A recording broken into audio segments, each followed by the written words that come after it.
প্রশ্ন করা হবে, কবরে যেতে না যেতেই প্রশ্ন করা হবে, মরতে আমাদেরকে হবেই।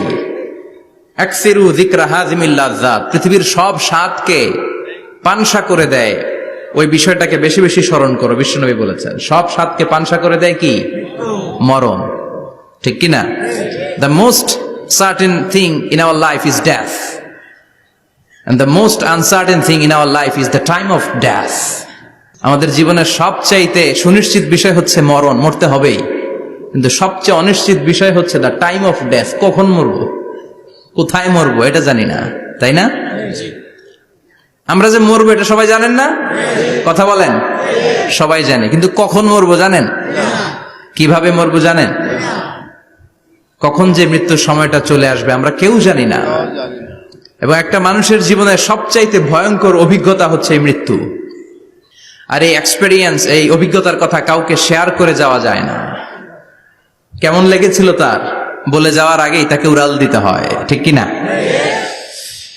এজন্য পরিবর্তন আসতে শুরু করেছে।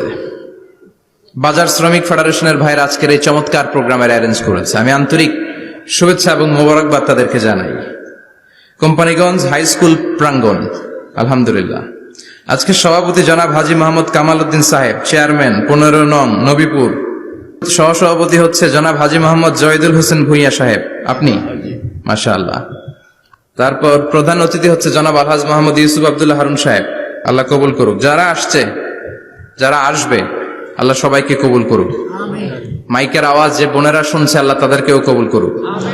সম্মানিত ভাইরা, আমি আপনাদের খেদমতে আল কোরআন আল কারীম থেকে ছোট্ট একটা আয়াত তেলাওয়াত করেছি। এই আয়াতের আলোকে কিছু কথা আপনাদের সামনে উপস্থাপন করার চেষ্টা করব ইনশাআল্লাহ। সবাই পড়েন ইনশাআল্লাহ। রব্বুল আলামিন ইরশাদ করছেন, ওয়ামা আরসালনাকা ইল্লা রাহমাতাল লিল আলামিন। মুখস্থ আছে না সবার? পড়েন, ওয়ামা আরসালনাকা ইল্লা রাহমাতাল লিল আলামিন। সূরাতুল আম্বিয়ার ছোট্ট একটা আয়াত, যে সূরাটা আল্লাহ তাআলা নবীদের জন্য ডেডিকেট করেছেন। এখানে আল্লাহ বলছেন, ওমা আরসালনাকা ইল্লা রাহমাতাল লিল আলামিন, I have sent you as a mercy, as a rahmah, as a barakah, as a blessings for the whole world, for the entire world.